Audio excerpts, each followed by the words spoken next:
Looks like we've clinched the third place schedule, Tony. The third place schedule for next year, in case you want to look ahead.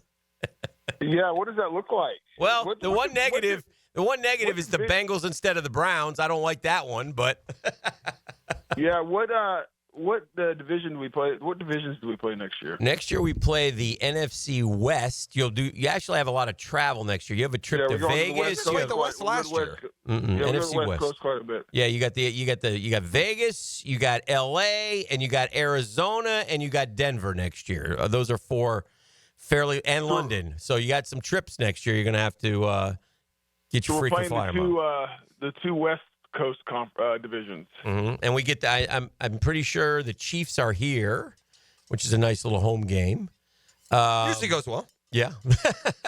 But anyway, yeah, you did clinch the third place schedule instead of the fourth place schedule. And you moved down to, what do we move to, 5, I think, in the draft order. So those place schedules, there's nothing more meaningless than those in the NFL.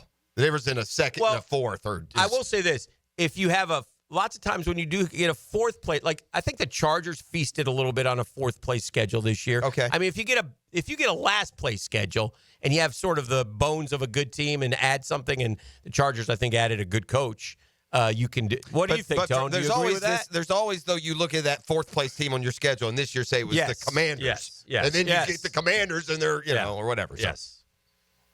Things change so much in the league. Yeah. Year to year. Mm-hmm. I mean, and you can improve your teams pretty quick. What Jeff's point is, you can improve correct from one year to the next year pretty significantly. And we see every year for a while. I don't know if it happened this year. I believe maybe not. But usually there's one team that goes from last to first in their division every year. Mm-hmm. I don't know if that happened this year. I think the Chargers did. I think they didn't go to first. No, they didn't go to first. You're right. No, you're right. They went second. But, yeah, I mean, no. I mean, does it mean something? Yeah, I mean, maybe a little bit. But I've been on teams that have a first-place schedule, and then because of injuries to other teams, like it becomes a much easier schedule than you thought at the beginning of the year. Because, teams lose their quarterback, best player, whatever. And vice versa. Teams that were terrible the year before because of injuries, add a couple pieces and all of a sudden they're pretty dang good. Tony, Dan and I were talking kind of at the beginning of the show and just in just digesting this victory yesterday and this tail end of the season. But when you're starting quarterbacks out and so much of your personnel that you're going to be counting on next year isn't playing, how do you judge what you're seeing and what improvement can be counted on, moving forward, if anything can, quote, be counted on? But what do you take out of these games, like, as the positive, other than the win on the scoreboard for Week 17?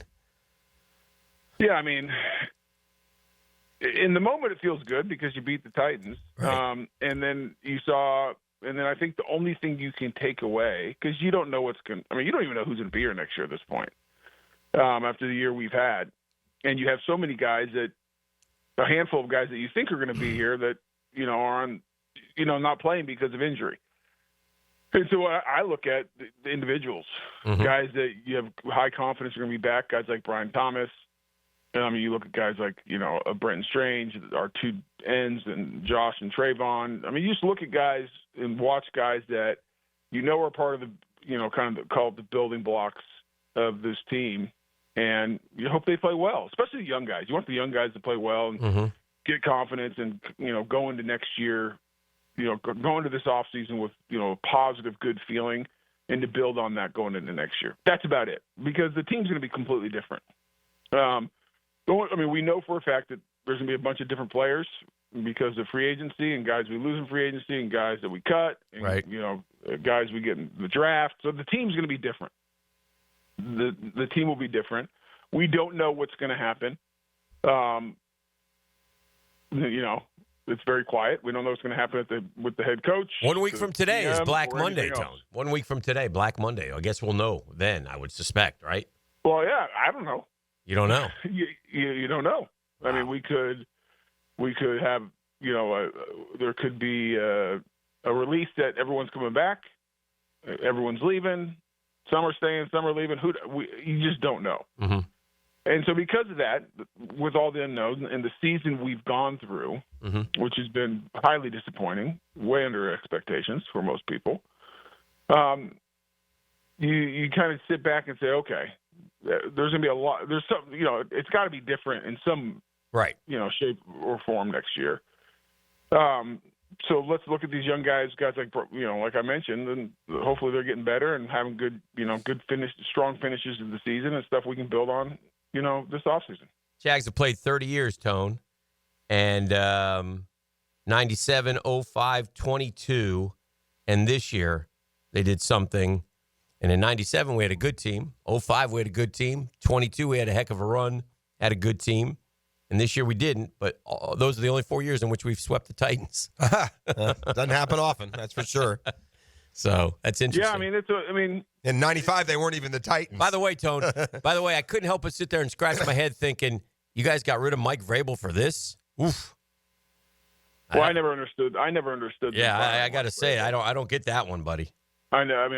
I think he's a good coach. I think he'll be coaching somewhere next year, probably. Yeah. Yeah, it's always good to beat the Titans. Yeah. It's always good to win in your division. Yeah. At least in the moment. Right. But then the hard part is, the season we're having, you walk away and you're like, I'm happy for the players. I'm happy for the coaches. It's good. But if you want to be honest with yourself, you're probably better off losing. 100%. Because right now the season's over. You're not going to the playoffs. You're a bunch of your guys that, you're hoping are going to be key components in the future are hurt. Mm-hmm. Number one, your quarterback. And, so right now, I think everyone would agree a month from now, would you rather have the 2 pick or the 5 or 6 pick? It's kind of to the same point that I asked you. Like, what positives do you take out of these wins? You're not, identifying like hot personnel. They're going to help you moving forward in some cases. So that's why. Yeah, you're happy for the guys who work their tail off, because I know how hard it is to win a game in the NFL, and I know what you do to your body and mentally, and you go through the season, and it's hard. And so I'm happy for the guys. I'm happy for those coaches because they work hard. And you want success, and those guys don't care about the draft or anything else. They want to win a game, and that's all they should care about. And I'm happy for the fans that showed up. Oh man, and not great weather. Yeah, and for them to get a win, that's good. It's better than losing. It's always better to win. But after that, guys, if you're being honest, you'd rather have a higher draft pick than a lower draft pick. More so too. That's true. But like I was telling Jeff, it's worse for teams like, the Raiders and the Giants, who are going to draft a quarterback and now have lost their draft position because of those wins. Those are the ones that really stick out to me. I could counter what you're saying with, we got a heck of a football player at 23. So to me, it's more about who's making the picks than where we're picking. But your point is very valid. I want to talk about that. Go ahead. Dan, I agree with you. Mm-hmm. You can find good players throughout the draft. Mm-hmm. But just from a statistical standpoint, correct, giving yourself the best chance, yes, 100%. Choose. But I guess, Tone, the reality is this: we have picked in the top freaking Dan, 5 or 10. Okay, Dan, let's not go down this path because I agree with you. I understand. I know. That. So and I agree with. Hold on. Yeah. I agree with your comment of.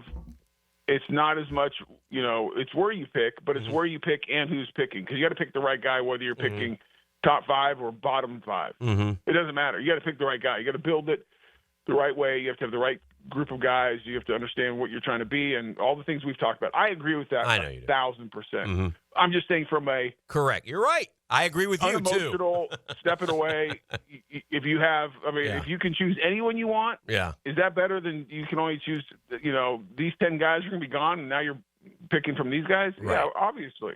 But that's unfortunately the season we've had. That's the team we are right now. You are in these situations, and I said it last week. It's never good when the fan base is rooting for one thing and the players and the coaches are rooting for something else. Very true. And a lot of our fan base would have been just fine if we'd have lost because of draft and all the different things. Well, and the players want to win, and so do the coaches. And and they should. That's what their job is. So it's not a lot of fun right now, and no one likes it. And it's been a tough season. Let me just make this point, and this will sort of verify what Tony said. Like depending on where you pick, and it's not just in the first round. Well, that's right. For example, if we go to last year or this past draft, right, and we talk about the second round, right, and I start saying Keon Coleman went at the top of the second round. Ladd McConkey went at the top of the second round. The kid Sweat from the Titans went at the top. Braden Fisk and his 8 sacks went in the top of the second round. Cooper DeJean went in the top of the second. Those guys, Kamari Lassiter has been really good for Houston. Those guys all went at Jackson Powers Johnson, who's starting for the Raiders. Those are second round. Edgerrin Cooper has been terrific for Green Bay. Those guys are at the top of the second round. And then so that also, it's not just the first round. It's throughout the draft. It's every round. Right. Sure. That's fair. Maybe I'm a bit cynical because I can't. It's hard for me to just believe that. Oh my gosh, we've appeared to have drafted a dominant, all pro level star here who just keeps getting better and better every week. And Brian Thomas Jr., who you've heard the stat by now, has joined Randy Moss as most games with 60 yards receiving and a touchdown as a rookie. Listen, inevitably, Tony, the first thing you want to compare him to is the same position, Jimmy Smith. Very different player than Jimmy to me. Tell me why Brian Thomas Jr. has succeeded as much as he has and now is doing it consistently. And it seems to me, Tony, at a position where we can expect this now from him. I think we got a guy who's going to be one of those Chase, Jefferson, St. Brown types who we're going to look up every year and be catching between 100 and 115. What makes him so good, and what are the similarities and differences from the best receiver in franchise history, Jimmy Smith? Well, I mean, he's a grade A, top of the heap athlete. I mean, he can just flat fly. His speed is very concerning if you're trying to defend him because you got to play over the top because he can run right by you. His ball skills and his win percentage when the ball's in the air are high. I mean, he has great concentration. I mean, you look at one of the kind of deep throws yesterday, and it's perfect coverage. And he is very calm and cool and just a contested ball he somehow comes up with. And it happens more times than not. And there are certain guys that just have a knack for it and are comfortable in those situations. And it looks like Brian Thomas Jr. is one of them. He's long. He has great length. And obviously that's going to help you play in that position. And then the thing I really like is he's improved over the year in his route running and his understanding. And he obviously is very smart because he's able to play in multiple positions.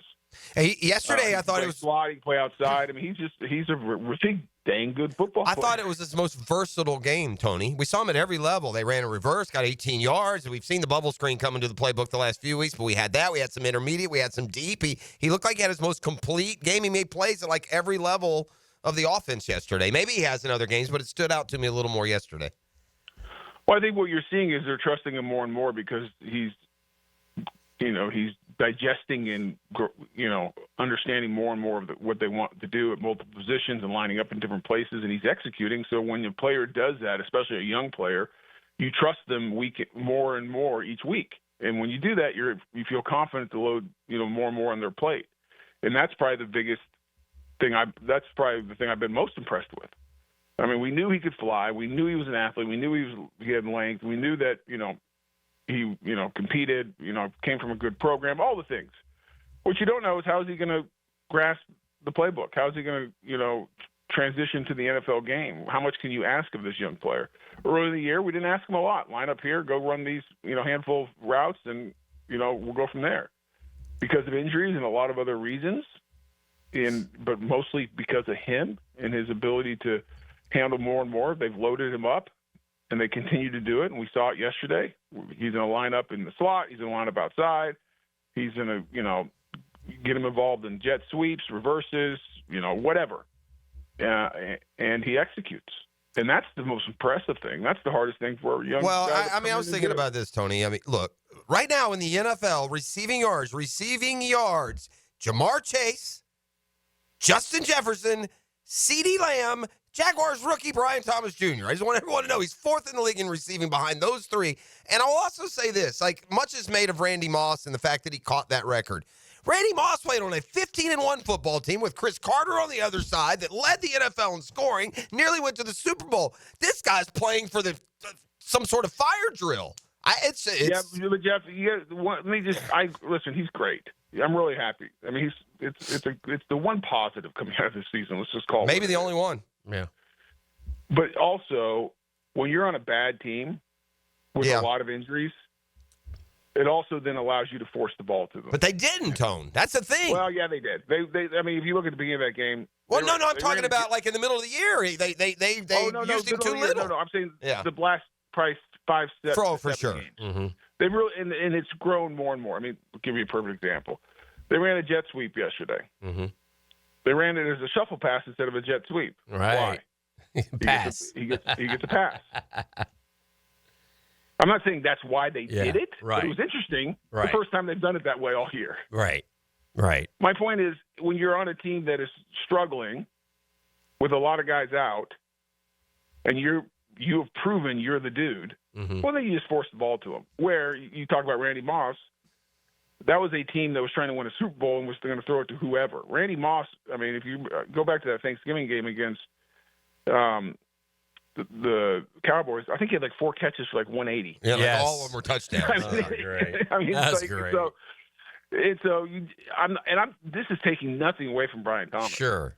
At all. I mean, the guy has been the bright spot, and I can't wait because I do think he is a legitimate number 1 alpha receiver in this league. And I did not think we got that when we did it, in last April. I didn't know. Right. I'm with you on that. He was the number 2 guy in college on his team. Wasn't even the top guy. Those neighbors.